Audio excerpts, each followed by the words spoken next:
नमस्ते बच्चों, किशोरी क्लासेस में आपका स्वागत है। मैं शिप्रा श्रीवास्तव आज आप लोग को पढ़ाने जा रही हूँ चांद का कुर्ता।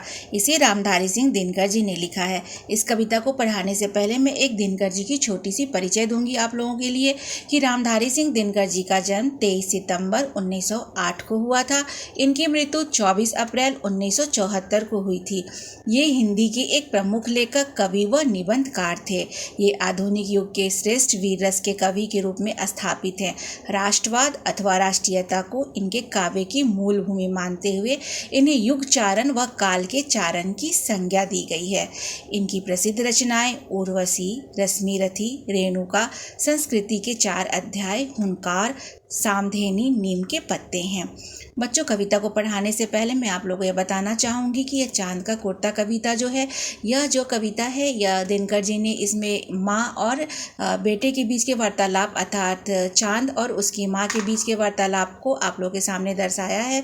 यह एक काल्पनिक कविता है और इस कविता में चांद जो है वो अपनी माँ से हट करता है। जैसे आप लोग हट करते हैं ना अपने माता पिता से, यानी जिद करते हैं ना, वैसे ही चांद जो है वो अपनी माता से हट करता है। क्या हट करता है कि हटकर बैठा चांद एक दिन माता से यह बोला, सिलवा दो माँ मुझे ऊन का मोटा एक झिंगोला।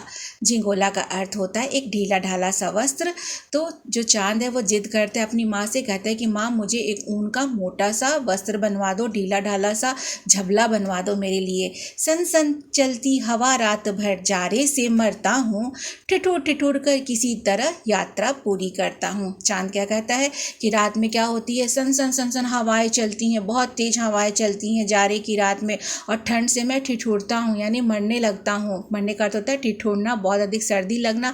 ठिठुर ठिठुर कर किसी तरह मैं अपनी यात्रा को पूरी करता हूँ, किसी तरह से मैं रात में चलता हूँ ठंड के मौसम में। इसीलिए मेरे लिए क्या करो कि आप मेरे लिए एक झिंगोला बनवा दो। अगली पंक्ति है बच्चों कि आसमान का सफ़र और यह मौसम है जारे का, ना हो अगर तो ला दो कुर्ता कोई भारे का।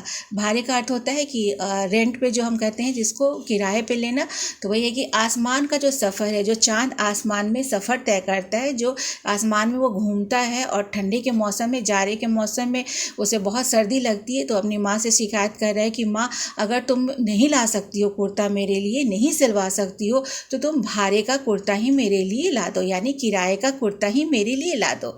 बच्चे की सुन बात कहा माता ने, अरे सलोने, सलोने अर्थात वो चांद को उसकी माता उसे सलोना कह रही है, प्यारा कह रही है। जैसे आपकी माँ भी आपको कुछ प्यार के नाम से पुकारती होगी, तो ऐसे ही चांद की माँ क्या कह रही है कि अरे सलोने, कुशल करे भगवान, लगे मत तुझको जादू टोने। क्योंकि चांद बहुत सुंदर होता है ना, चांद बहुत सुंदर। आप लोगों ने सुना होगा कि चांद की सुंदरता के बारे में जाना होगा, तो चांद की सुंदरता को देखते हुए उसकी माँ कहती है कि तुझे कोई भी जादू टोने ना लगे। अब अगली पंक्ति है बच्चों कि जारे की तो बात ठीक है पर मैं डरती हूँ। माँ जो है वो क्या कह रही है कि जारे की बात तो सही है कि तुम कह रहे हो कि सर्दी के मौसम में तुम्हें बहुत ठंड लगती है, लेकिन मुझे डर लग रहा है। क्यों डर लग रहा है? क्योंकि एक नाप में कभी नहीं तुझको देखा करती हूँ। मैं तुम्हें कभी भी एक नाप में नहीं देखा करती हूँ, कभी भी मैंने तुम्हें एक आकार में कभी नहीं देखा है। आपने सुना होगा कि चांद जो है कभी फुल मून होता है, कभी हाफ मून होता है, कभी क्रिसेंट मून होता है, सुना है ना आपने? यानी कभी पूरा चांद होता है, कभी आधा चांद होता है, कभी चांद का जो आकार है काफ़ी पतला हो जाता है।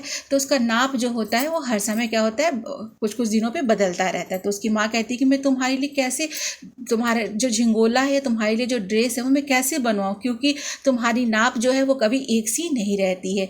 कभी 1 अंगुल भर चौड़ा, कभी 1 फुट मोटा, बड़ा किसी दिन हो जाता है और किसी दिन छोटा।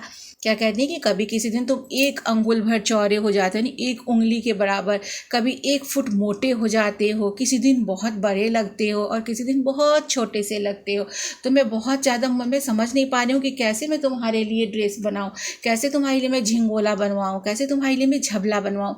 घटता बढ़ता रोज किसी दिन ऐसा भी करता है, नहीं किसी की आंखों को दिखलाई पड़ता है। उसकी माँ कहती है क्या कि कभी कभी तो ऐसा हो जाता है कि तुम्हारा आकार इतना घटता बढ़ता रहता है कि तुम किसी को दिखलाई भी नहीं पड़ते हो।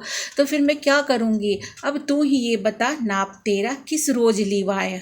माँ कहती हैं कि अब मुझे आप बताओ कि मैं किस दिन तुम्हारा नाप लूँ। किसी दिन तुम दिखाई नहीं देते, किसी दिन 1 फुट चौड़े हो जाते हो, किसी दिन 1 अंगुल चौड़े हो जाते हो, तो मुझे ये समझ ही में नहीं आ रहा है कि मैं तुम्हारा नाप किस दिन का लूँ। सीधे एक झिंगोला जो हर रोज़ बदन में आए।